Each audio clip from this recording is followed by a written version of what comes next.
you're thinking. Kevin, you should talk about Rocky 2. You just talked about Rocky 1 yesterday. Well, I'm not going to talk about Rocky 2.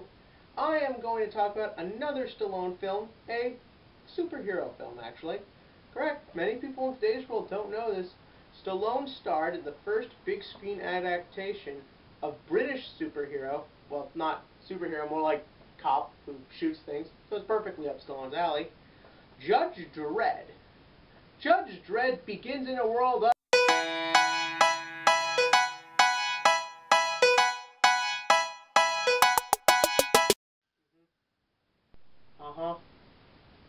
horrible movie. Yeah, Dredd was much better. Oh, totally. Yeah, I get it. Yeah, this time too terrible to ever be spoken of. Just pure garbage. Stallone's ego on fire. Terrible movie, never to be brought up or spoken of again or viewed. Right? Just terrible, awful movie. Doesn't do justice to the character. I get it. Proves Stallone's a moron. Okay. Right. Thanks again. Bye. Oy! Twice in 1 week I'm getting into YouTube trouble. I'm making Mel Gibson look stable. So Rocky 2 it is. Cue title scene.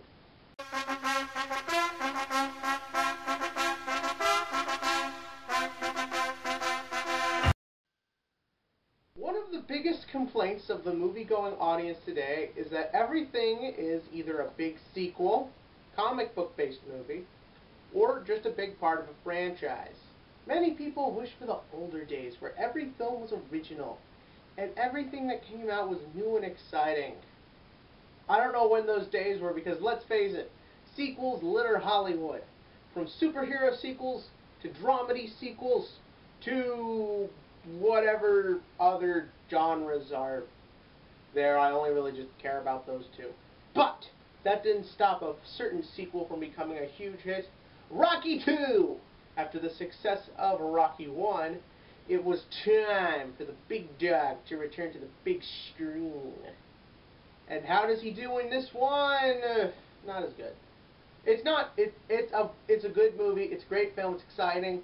But realistically, when you do a film series, you're only ever going to get it right once, and every sequel continues from there, trying to recapture what happened the first time. This film is no different. Much of the drama in this film I felt was overplayed and overdone, just sort of thrown in there to add it. In the first film, the drama that was in there felt real because it was something that could actually happen to someone. Not that anything here is too crazy, but it just feels a lot of it is overdone. He has a lot of health problems because of the fight in the beginning of the movie. There's a lot going on with his girlfriend slash new wife. It's not that all of it couldn't happen to someone, but after a while you are kind of like, alright, you're putting it on there. Essentially, the plot of this movie is Apollo Creed wants a rematch.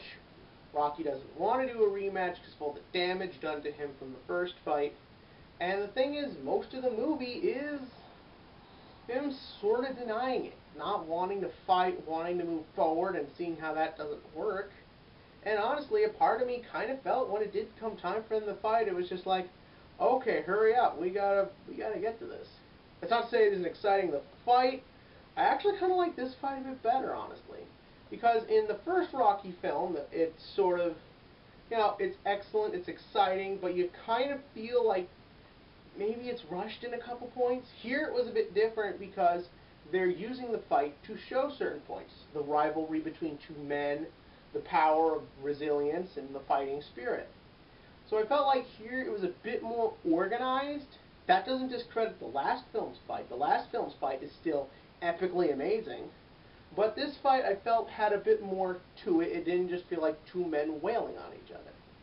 This time around I honestly understood where the fight was going. And let's face it, it's Sylvester Stallone's movie, but the fight is the star.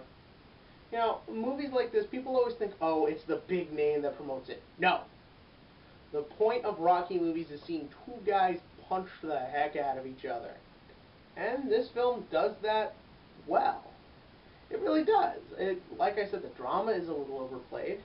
But for the most part, it works. I mean, they also got the whole cast back. Rocky's back. Sylvester Stallone, when these movies were coming out, he was massive. You know, just this big, bound muscle man. Apollo Creed, whose name escapes me in real life, does a good job. Burgess Meredith as the trainer is always excellent. The wife was less annoying because she's asleep for half the movie. But it works great this time. And it doesn't have its flaws. A couple. There's really not a whole lot you can say about the Rocky movies before it gets into the fact that it's just an archetype of cinema. It's a huge set of movies. It kind of defines the later half of the 20th century. And that's what it is. I'm trying to look at it objectively and fairly. That's not always easy. But I gotta treat it for what it is. The acting is excellent. The fight is amazing. The cinematography is still very good. But in all due honesty, there are several forced elements. And they're forced because they're forced. It's as simple as that. You can't change that. The film is still good, but there's enough of these forced plot points, and when they're on screen, they consume the plot. And again, all I just want to see is these two guys smack each other, and as amazing as it is, I still gotta wait a fairly long time for it. So I gotta go honest, I gotta go fair, I gotta go big though. I'm gonna go with 8 out of 10 on the sports movie scale. Why? Because by the time we don't see any sports, it's towards the end. However, one thing that I thought was really well played was the use of media in this. I'm putting this at the end of the video because I'm on media. But one of the best elements of this film is sort of the backlash from the first fight. Like you see Rocky, he's getting endorsement deals, he gets him money. You see Apollo, he's getting fan mail about the fight. He's running smear campaigns. He's doing all this. For the first time ever, I felt like a sports movie actually introduced these media ideas. I thought that was great, and I thought that was really good. I thought more of that would have been interesting. Seeing where the endorsement deals lead to, it's just like he gets them, then it skips on a bit, and then he's all of a sudden in financial trouble, and like I said, forced into the fight. But that still doesn't change what I thought to be a fun, awesome sports movie that's deserving of what it is, and, you know, could have had a little bit more in it.